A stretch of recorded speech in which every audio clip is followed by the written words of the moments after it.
Picture this. The year is 1215. You're standing in a village in what is now northern Nigeria. Your daughter, Amara, is 12 years old. She's helping her mother prepare the evening meal. Then you hear the horses. By the time you reach for your spear, it's already over. Arab slave raiders working with local collaborators have surrounded your village. You're watching Amara being chained at the neck to 40 other girls and women. The caravan master examines her teeth like she's livestock. He nods. She's valuable. You'll never see her again. This isn't a scene from a movie. This was Tuesday across sub-Saharan Africa for over 1,300 years.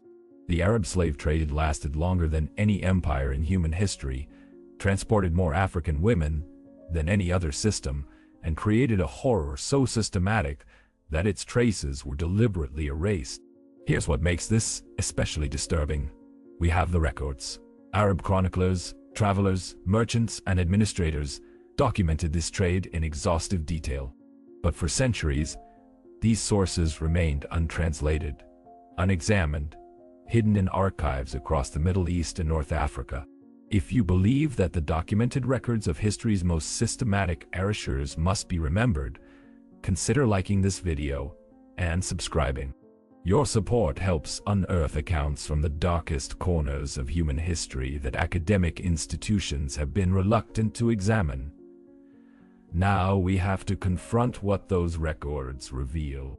The Arab slave trade in African women operated continuously from approximately 650 CE until the early 20th century. Conservative estimates from historians like Ralph Austin and Patrick Manning suggest 10 to 18 million Africans were transported across the Sahara, the Red Sea, and the Indian Ocean during this period. Here's the number that should haunt you. Of those millions, approximately 60 to 75% were women and girls. Think about what that gender disparity tells us. This wasn't primarily about labor. This was about something else entirely. Act 1. The procurement system. You're Amara. You've been walking for 6 days. Your neck is raw from the iron collar. You're chained to 40 other women and girls. The youngest is maybe 8 years old. The oldest is your mother's age, perhaps 35. 3 women have already died. The slavers removed their collars and left their bodies for scavengers. No burial, no ceremony. The caravan didn't even slow down. Here's what you don't understand yet. This is just the beginning. The procurement system for the Arab slave trade operated differently from the Atlantic trade in several critical ways. Arab and Arabized African slave raiders, often operating with the explicit cooperation of local Islamic rulers and chiefs, would conduct regular expeditions into non-Muslim territories. The Arabic term was gazo or raid. It carried religious sanction. Islamic law explicitly permitted the enslavement of non-Muslims, captured in jihad or purchased from non-Muslim territories. Think about what this created. A legal and religious framework that justified continuous raiding for over a millennium. The chronicler Ibn Battuta, traveling through Mali in 1352, describes the system with casual precision. He notes that local rulers would conduct raids specifically to acquire females for sale to Arab merchants. He describes inspecting merchandise, his word, like it's an ordinary commercial transaction, which, for him, it was. Here's what archaeological evidence from caravan routes reveals. At regular intervals across the Sahara, researchers have found sites containing hundreds of human remains. Chemical analysis of the bones shows they're predominantly female, predominantly young, and they died of dehydration and exhaustion. These aren't burial sites. They're disposal sites. The caravan routes across the Sahara, the main artery for this trade, were approximately 1,500 to 2,000 kilometers long. The journey typically took 50 to 70 days. Mortality rates, based on period accounts, ranged from 20 to 40% during the crossing. You're Amara. You've been walking for 23 days. Your lips are cracked and bleeding. You get 1 cup of water per day, distributed at dawn. The men who guard the caravan drink whenever they want. You watch them pour water over their heads to cool off while you're choking on dust. Yesterday, the girl chained in front of you collapsed. She was maybe 10 years old. The slavers beat her with a stick until she stood up. She walked for another hour, then collapsed again. They cut her throat. Removing her from the chain would take too much time. You stepped over her body and kept walking. This wasn't cruelty for its own sake. This was economics. The slavers calculated that maintaining pace mattered more than preserving every individual unit of merchandise. Some loss was acceptable. Delay was not. Think about the psychology of that calculation. These weren't monsters who enjoyed killing. They were businessmen optimizing profit margins. That's what makes it systematic. By day 45, you've reached the salt mines of Tagaza. The caravan stops for 3 days. This is where the sorting happens. A merchant examines you. He checks your teeth, your skin, your hair. He has you walk back and forth. He asks your age. You say 12. He nods. You're categorized as Jariya, a female slave designated for domestic and sexual service. You're worth more than the women designated for agricultural labor. You're worth less than the very young girls who will be trained from childhood. Here's what the documentation tells us. Arabic slave market records from Cairo, Baghdad, Damascus, and Medina include detailed price lists. These lists categorize females by age, appearance, origin, and intended use, a euphemism that appears constantly in the sources. Girls aged 8 to 14 from sub-Saharan Africa commanded premium prices specifically for sexual training. The term used was concubine preparation. Read that again. The system wasn't hidden. It wasn't happening in shadows. It was documented in official market records, discussed in legal texts, and openly advertised in urban slave markets across the Islamic world. Act 2. The destination, your Amara. You've arrived in Cairo. The year is 1216. You're standing in the main slave market, near the Khan el-Khalili Bazaar. Around you are approximately 200 other African women and girls. You've been stripped and displayed. Buyers walk past. They examine you like you're a horse. Some touch you and raw. You've learned not to flinch. Here's what we know from period accounts. The slave markets in major Islamic cities operated as permanent, regulated institutions. The Egyptian historian al-Makrizi, writing in the 15th century, describes the Cairo slave market with bureaucratic precision. He notes specific sections for different categories. Females from Nubia in one area, females from West Africa in another, females from East Africa in a third. Within each section, further subdivisions by age and appearance. The market had official inspectors called mutasib, who verified the merchandise and ensured transactions followed Islamic commercial law. There were official scribes who recorded sales. There were licensed brokers who took a commission. This was not an underground operation. This was legal commerce with the full apparatus of state administration. Think about what that tells us. This wasn't happening despite the law. This was happening because of the law.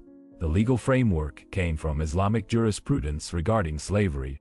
The 4 main Sunni schools of law, Hanafi, Maliki, Shafi'i, and Hanbali, all permitted the enslavement of non-Muslims and explicitly addressed the rights of owners over female slaves. Here's the part that historians have been reluctant to examine. Islamic law explicitly permitted owners to have sexual access to their female slaves without the woman's consent. The Arabic term, milk al-Yaman, literally what your right hand possesses, appears repeatedly in legal texts and Quranic commentary. This wasn't considered rape under Islamic law. It was considered a property right. Let that sink in. You're Amara. You've been purchased by a merchant named Hassan. You're 12 years old. You're taken to his household in the wealthy district of Cairo. You're given to the head of the household staff, an older woman named Zainab. She's also enslaved. She's from Ethiopia. She was brought here 30 years ago when she was your age. She explains your duties. You'll work in the household during the day. At night, when Hassan wants you, you go to him. She says this without emotion, like she's explaining how to sweep the floor. Here's what the historical record reveals about the daily reality of enslaved African women in Arab households. Contemporary accounts from travelers like Ibn Battuta and Ibn Jubayr describes seeing African slave women performing domestic labor and providing sexual services as a completely normalized aspect of household organization.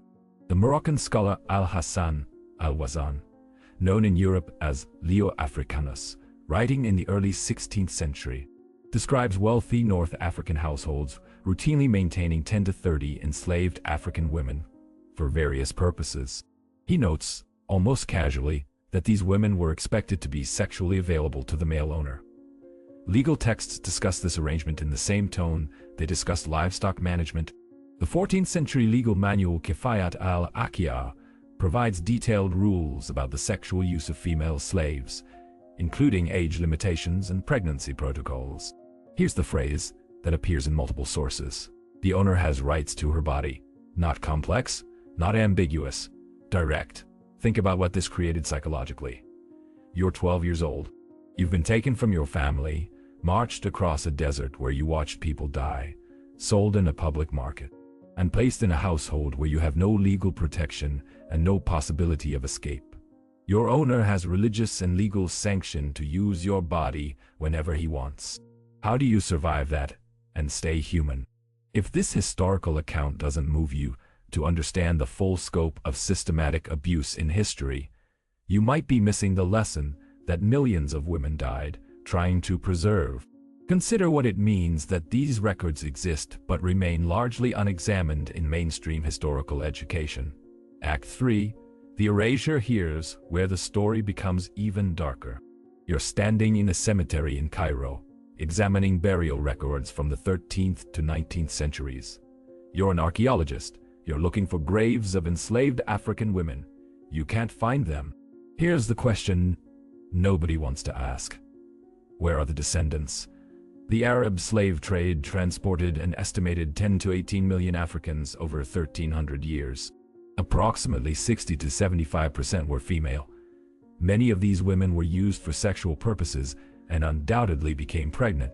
So where's the massive African diaspora population in the Middle East and North Africa comparable to the African diaspora in the Americas? It doesn't exist. Think about what that absence tells us. Several historians, including Murray Gordon in Slavery in the Arab World and Ronald Siegel in Islam's Black Slaves, have examined this demographic mystery. Their research points to several systematic practices that prevented the establishment of a large enslaved population. First, castration. Male slaves transported through the Arab trade were frequently castrated, either before departure or upon arrival. Mortality rates from this procedure ranged from 60 to 90%, according to period medical accounts. Those who survived would not reproduce. Second, the mortality rate among enslaved women was extraordinarily high. Contemporary accounts describe brutal working and living conditions.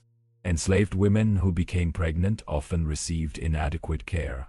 Infant mortality was extreme. Third, and this is where the sources become most disturbing, there's evidence of systematic infanticide. The 19th century explorer Richard Burton, traveling through East Africa and Arabia, records testimonies from enslaved women who described the killing of children born to enslaved mothers. Several sources suggest this was particularly common when the child was obviously of mixed African and Arab parentage, but the mother was enslaved. The children disappeared. Here's what legal texts reveal.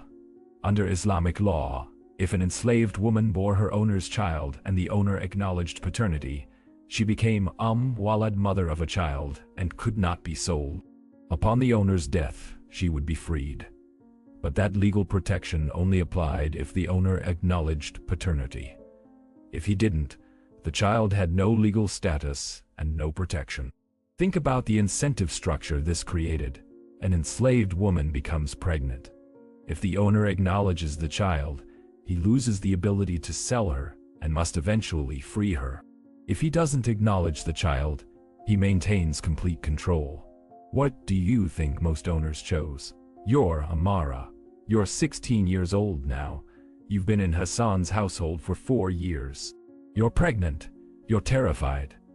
Zainab, the older enslaved woman, sees your fear. She knows. She's been through this before. She tells you what will happen. If Hassan acknowledges the child, your life might improve slightly. You might be freed when he dies. If he doesn't, the child will be taken from you shortly after birth. She doesn't say what taken means. She doesn't have to. Hassan doesn't acknowledge paternity. You give birth to a girl.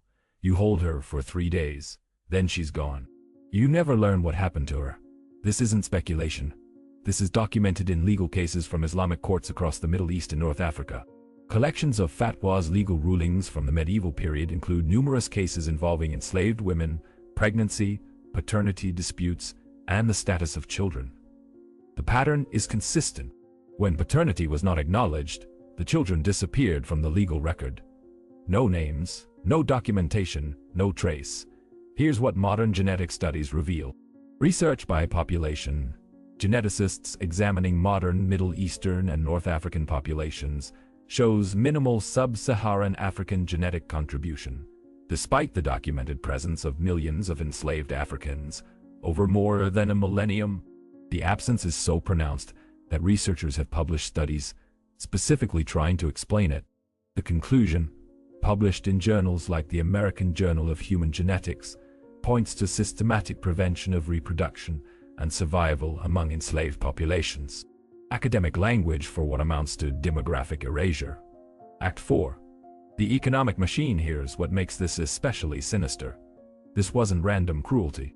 This was a calculated economic system that operated for over 1,300 years because it was profitable.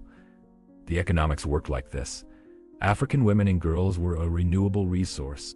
Raiders could conduct expeditions annually into non-Muslim territories. The supply was essentially unlimited as long as raiding remained feasible. The demand was constant. Wealthy households across the Islamic world required domestic servants and concubines. Islamic legal permission to own and use enslaved women created continuous demand. The profit margins were extraordinary. An enslaved girl purchased at the source in sub-Saharan Africa for the equivalent of a few pieces of cloth could be sold in Cairo or Baghdad for 10 to 20 times that amount.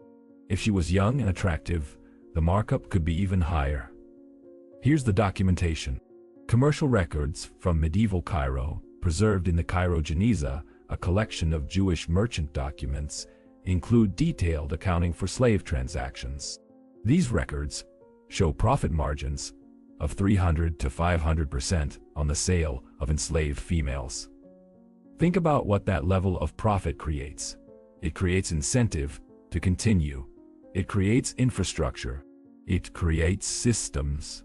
The slave trade routes across the Sahara became as developed as any commercial network in the medieval world. There were established wells, fortified stops, markets, financing arrangements, insurance systems, and transportation logistics.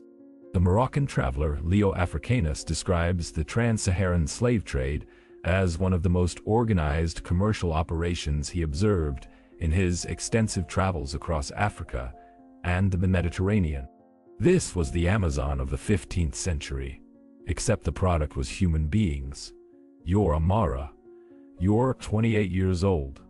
You've been enslaved in Cairo for 16 years. You've had 3 children. You don't know what happened to any of them. Hassan never acknowledged paternity. You've watched dozens of other enslaved African women pass through this household. Some stayed. Most were sold after a few years when they were no longer young. You know where they go. There are secondary markets for older enslaved women, brothels, hard labor, agricultural work in rural areas where mortality rates are even higher. Zain, the woman who explained everything to you when you arrived, died last year. She was maybe 45, old for an enslaved woman. You wonder if you'll make it that long. Here's what the mortality data suggests. You probably won't. Demographic studies of enslaved populations in the Islamic world, based on limited available records, show average life expectancy for enslaved African women of approximately 25 to 30 years from the point of enslavement. Many were enslaved between ages 8 and 15. Do the math. Most didn't live to see 40. The causes of death were varied: disease, malnutrition, complications from pregnancy and childbirth, workplace injuries, and violence. But the underlying cause was always the same. They were property. and property is disposable when it's no longer useful. Act 5. The historical silence. Here's what haunts me about this story.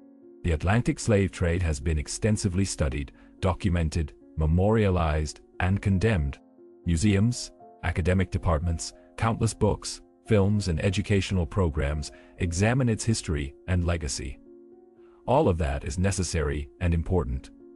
But the Arab slave trade, which lasted longer, transported comparable numbers, and created a system of abuse that was in some ways more systematic, has received a fraction of the scholarly and public attention. Why? Here's what several historians have suggested. The Atlantic trade left a visible legacy, a massive African diaspora in the Americas with clear genetic, cultural, and demographic continuity. The horror is undeniable because the evidence is everywhere. The Arab trade was designed differently. It didn't create large permanent enslaved populations. It consumed human beings and left minimal trace. The enslaved women died. The children disappeared. The genetic evidence is minimal. The documentation exists, but much of it remains in Arabic sources that haven't been translated or widely studied. Here's the phrase that appears in academic discussions: the invisible diaspora. Invisible not because it didn't happen, but because it was systematically erased. Think about what that tells us about historical memory. We remember what leaves traces. We forget what was designed to disappear. But the documentation exists. The archaeological evidence exists. The legal texts exist. The genetic studies exist. We know this happened. We know the scale. We know the system. We know the horror. The question is whether we have the courage to examine it as thoroughly as we've examined other historical atrocities. In 2017, CNN aired an investigation revealing that slave markets selling African migrants were still operating in Libya. The footage showed African men being auctioned openly. The international outcry was significant. The world was shocked. But historians of the Arab slave trade weren't shocked. They recognized the system, the same roots, the same market, the same brutal logic. The trade didn't end in the early 20th century because it became morally unacceptable. It ended because European colonial powers forcibly suppressed it as part of their own imperial projects. And even then, it didn't fully end. It transformed. You're Amara. You're 35 years old. You're dying. You're in a small room in Hassan's household. You've developed a fever that won't break. There's no medical care for enslaved women. Zainab told you once that this is how most of them die. Quietly, in a room somewhere. Forgotten. You think about your village, your mother, your father, your father. You haven't spoken your native language in 23 years. You've almost forgotten it. You think about your children, your daughter who was taken after 3 days. You never even named her. You die on a Tuesday morning. 2 household servants wrap your body in a plain cloth.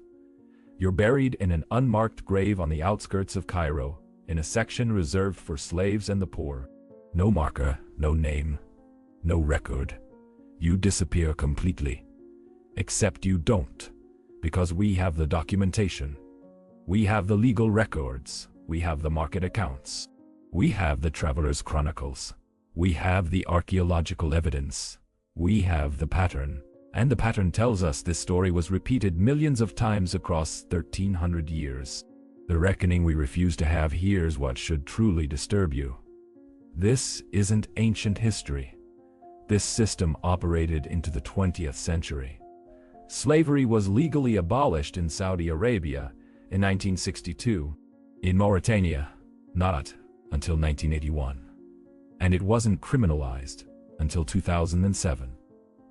The living memory of this system. But there are no museums dedicated to the Arab slave trade comparable to those documenting the Atlantic trade. There are no major Hollywood films. There are no widely taught academic courses in most universities. The silence continues the erasure. Here's the thing that should keep you awake at night. The reason this system worked for so long wasn't because it was hidden. It worked because it was legal, religiously sanctioned, economically profitable, and socially accepted. The horror wasn't an aberration. It was the system functioning exactly as designed. And we still don't want to look at it directly. If this exposed something you've never heard before despite years of historical education, hit that subscribe button and turn on notifications, because we're going to keep uncovering the documented accounts that academic institutions have been reluctant to examine. Drop a comment with your thoughts on why this history remains so marginalized, and I'll see you in the next investigation. The question isn't whether the Arab slave trade happened. The documentation is irrefutable. The question is why we've chosen to forget, and what other historical horrors are we ignoring because they don't fit comfortable narratives.